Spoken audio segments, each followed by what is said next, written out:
নমস্কার, আমি সাধনা।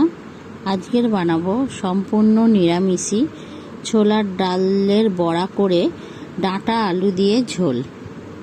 এটা নিরামিষের দিনেও আপনারা খেতে পারেন বা এমনি সময়েও আপনারা খেতে পারেন। খেতে খুব সুস্বাদুই হয়। প্রথমেই ছোলার ডালটাকে আমি 4-5 ঘন্টার জন্য ভিজিয়ে রেখেছিলাম। ভিজিয়ে রেখে একটু আদা আর কাঁচা লঙ্কা দিয়ে আমি বেটে নিয়েছি।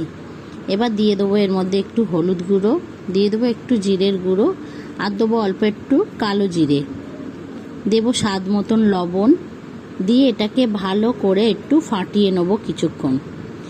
যত ভালো করে ফেটিয়ে নেওয়া যায় ততই ভালো হবে বড়াটা, আর নরমও হবে খেতে। এবার এদিকে গ্যাসে কড়া বসিয়ে দিয়েছি। এবার আমি চামচে করে করে বড়ার আকার করে বড়াগুলোকে আমি ভেজে নেব। আপনারা হাত দিয়েও দিতে পারেন, আমি চামচে করে দিচ্ছি। বড়াগুলোকে হালকা লাল লাল করে ভেজে নেব। বেশি কড়া করে ভাজবো না, বেশি কড়া করে ভাজলে ঝোলে ভেজে না, ঝোলটা ঢুকবেও না আর স্বাদও ভালো লাগবে না। এদিকে ওই তেলের মধ্যে আমি দিয়ে দিলাম তেজপাতা আর একটু গোটা জিরে ফোড়ন দিয়ে লম্বা লম্বা করে আলু কেটে ওগুলোকে আমি ভেজে নেব। একটু দিচ্ছি হলুদ আর একটু লবণ দিয়ে আলুগুলোকে আমি একটু লাল লাল করে ভেজে নেব। আলুগুলোকে আমি লাল লাল করে ভেজে নিয়েছি। এবার দিয়ে দেবো এর মধ্যে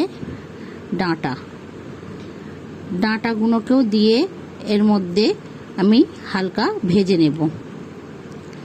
ডাঁটাটাকে দিয়েও আমি হালকা করে ভেজে নিয়েছি। দিয়ে দেবো আদা আর কাঁচা লঙ্কা আর টমেটোর পেস্ট। আমি এর মধ্যে কোনো রসুন ব্যবহার করিনি, শুধু আদা আর কাঁচা লঙ্কা আর টমেটো দিয়ে পেস্ট করে নিয়েছি। সেটাকে দিয়ে ভালো করে আমি একটু কষিয়ে নেব। দিয়ে দেবো স্বাদ মতন লবণ, আর দিয়ে দেবো একটু হলুদ গুঁড়ো, দিয়ে দেবো জিরের গুঁড়ো, আর দেব ধনে গুঁড়ো, দেব এর মধ্যে। আর আমি কাঁচা লঙ্কা বেটে নিয়েছিলাম, তাই এতে কোনো লঙ্কার গুঁড়োর ব্যবহার করলাম না। এই গরমের সময় যতটা পারবেন অ্যাভয়েড করবেন গুঁড়ো লঙ্কা। কাঁচা লঙ্কাটাই খেলে শরীরও ঠান্ডা থাকবে আর কোনো ক্ষতিও করবে না।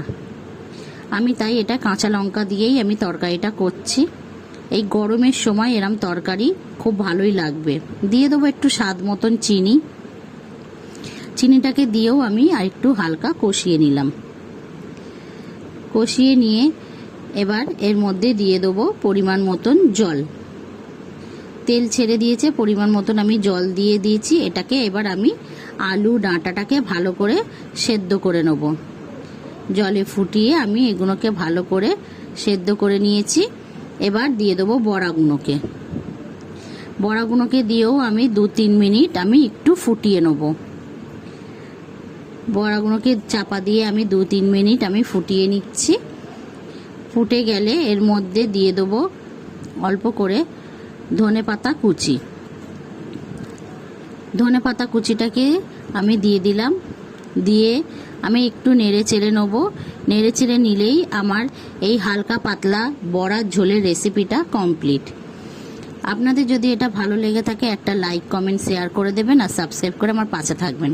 আর ফেসবুকে দেখলে আমার পেজটাকে ফলো করে রাখবেন। গরমের সময় এই হালকা পাতলা ঝোলটাকে এনজয় করুন।